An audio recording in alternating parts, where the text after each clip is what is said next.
Saint of the day of November 11 is Saint Martin of Tours. He is one of the founders of monasticism in Europe, to whose evangelization he admirably contributed. Many people know the episode of the cloak, but few are aware of the extraordinary mark left by Saint Martin of Tours 316 to 397 on the history of the Church.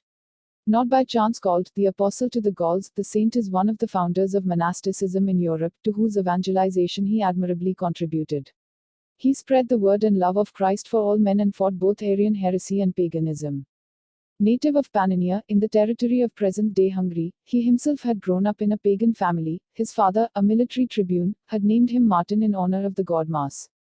His first conversion matured thanks to the encounter with a Christian family, which won him over because of the way they lived. He began his catechumenate, but at the age of 15 he was forced by an imperial edict to enlist in the army. It was during a night patrol, in the winter of 335, that the famous meeting with the beggar took place. Martin gave him half his cloak, cutting it in half with his sword.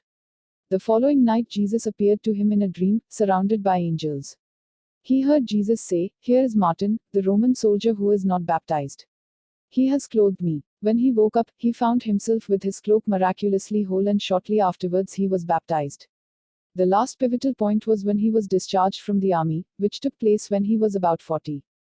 In the second phase of his life, Martin committed himself to the fight against Arianism, which was very widespread at that time, despite having already been condemned by the Council of Nicaea in 325. He had found a safe guide in Bishop Hilary of Poitiers, exiled to Phrygia for some years because of the malice of the Arians who had asked Emperor Constantius II to intervene against him. And Martin also suffered persecution for his defense of orthodoxy. He, already dedicated to the hermit life, went to Hilary, on his return from exile, in Poitiers. He was ordained an exorcist, i.e. one of the ancient minor orders, and for about 10 years he retired to the nearby Liguge, where he founded one of the very first European monasteries. He led a community life with his disciples, consisting in prayers and mortifications.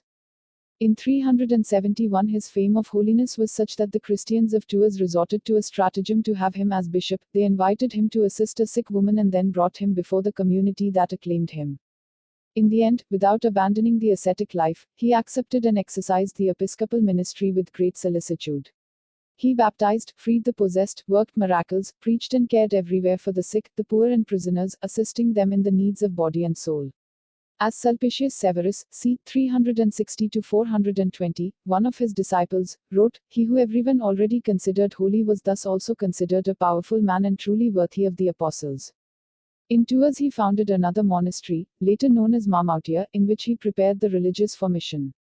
In fact, Martin took care to evangelize the countryside. He had the temples and pagan idols torn down. He defended the weakest without fear of facing the powerful. When he realized that he was about to die, he lay down on a table covered in ashes and waited in prayer for his return to the Father's house, already surrounded by a cult that soon spread throughout Europe.